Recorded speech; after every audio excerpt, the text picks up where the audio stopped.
Pada pagi itu, matahari bersinar indah. Anak manusia baru saja memulai rutinitas sehari-hari.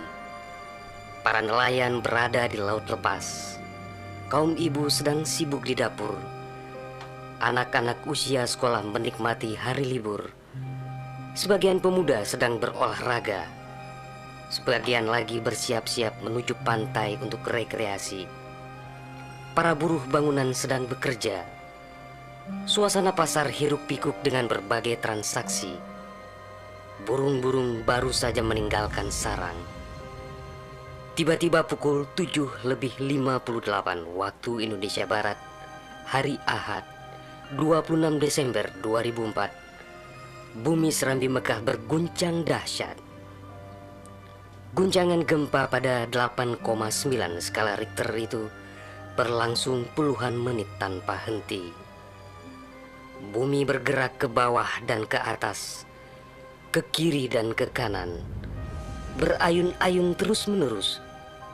Orang-orang berlari keluar rumah, berkumpul di jalan-jalan dan lapangan terbuka. Mereka seperti berada dalam tampi. Kepala terasa pusing, sehingga banyak yang terjerembab ke bumi. Suara azan Allahu Akbar berkumandang dari menara-menara masjid dan menasa. Suara zikir pun membahana di mana-mana. Jutaan mulut manusia melafazkan asma Allah dan Rasulullah secara terus-menerus. La ilaha illallah, Muhammad Rasulullah.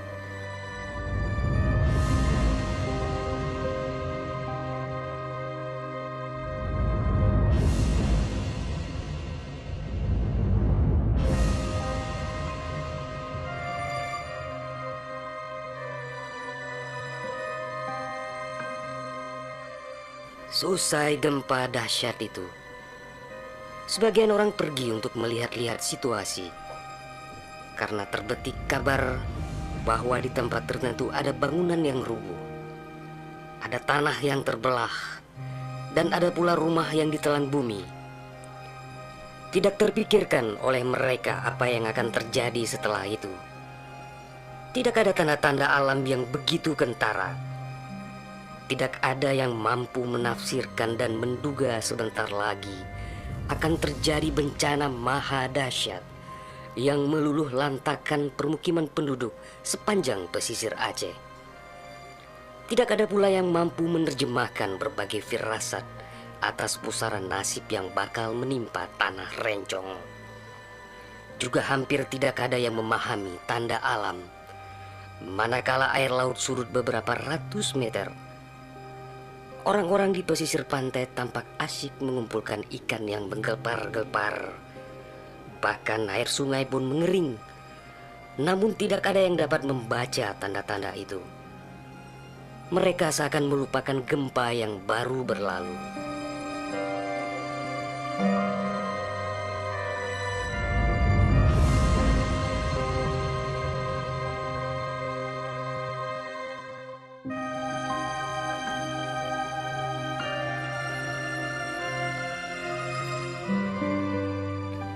Di berbagai tempat, orang-orang sibuk memperbincangkan gempa sangat dahsyat itu yang belum pernah mereka alami. Namun tak lama kemudian orang-orang mendengar bunyi dentuman sangat keras, disusul suara gemuruh dari arah laut. Bunyi dentuman itu terdengar sepanjang pesisir Aceh Besar, Banda Aceh, Aceh Jaya, Aceh Barat dan Nagan Raya. Orang-orang mengira itu adalah bunyi bom. Memang sebelumnya sering terdengar bunyi bom yang menghiasi kehidupan orang Aceh ketika itu, karena Aceh dalam situasi konflik bersenjata. Orang-orang pun bertanya dalam hati, mengapa masih ada pihak yang tega berperang dalam suasana yang begitu menakutkan?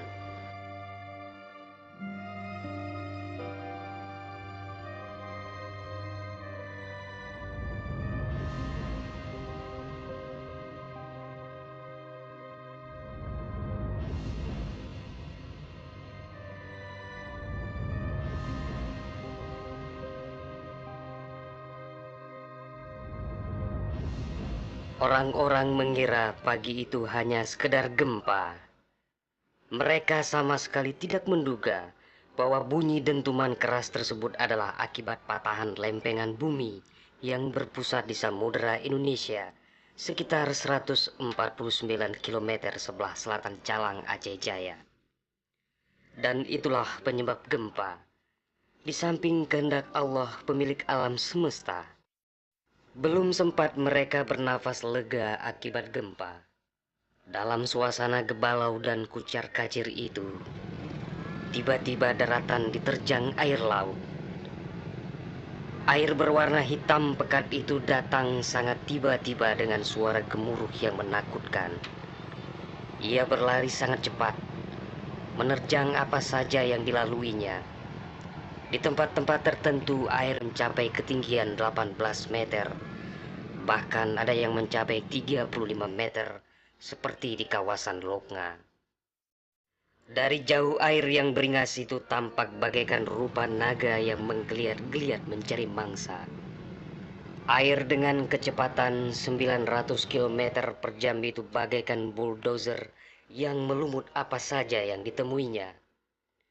Orang-orang berusaha menyelamatkan diri dengan berbagai cara. Namun hampir semua orang, hewan-hewan, benda-benda, rumah, lakbatat kaye bate, digulung air itu tanpa kecuali. Semua wilayah yang dilaluinya pun hancur berkeping-keping.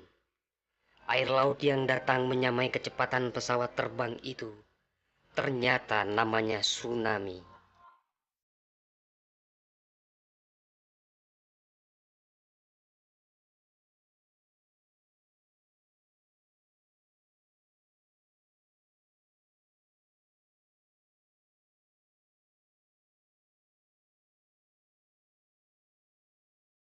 Kekuatannya memang luar biasa.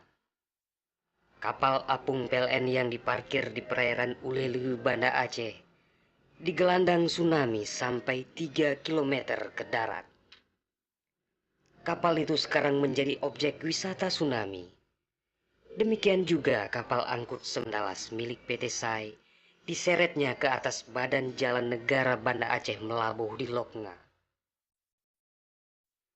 Kapal-kapal nelayan ukuran besar yang diparkir pelabuhan ikan di Lampulo, Banda Aceh, banyak yang terdampar ke pusat kota. Termasuk mesin cetak harian Serambi Indonesia dikerungcut di bawah tsunami sejauh 1 km. Kendaraan roda 4 hancur tak berwujud.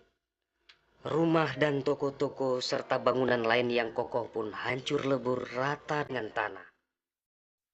Semuanya di luar dugaan manusia, seakan sebuah mimpi buruk yang sangat langka.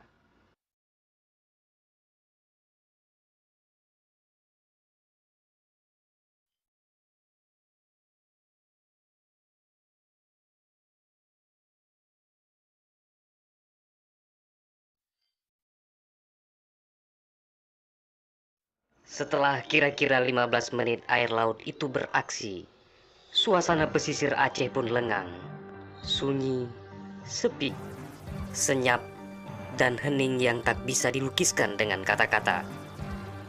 Sebagian besar permukiman penduduk rata dengan tanah, seakan instrumentalia kehidupan telah berakhir sampai di sini. Ratusan ribu orang nelangsa, teduk tesepuh, telok ngonjaro, teingat kedro hanale daya, atau terduduk lunglai bersilang tangan mengingat nasib tiada berdaya.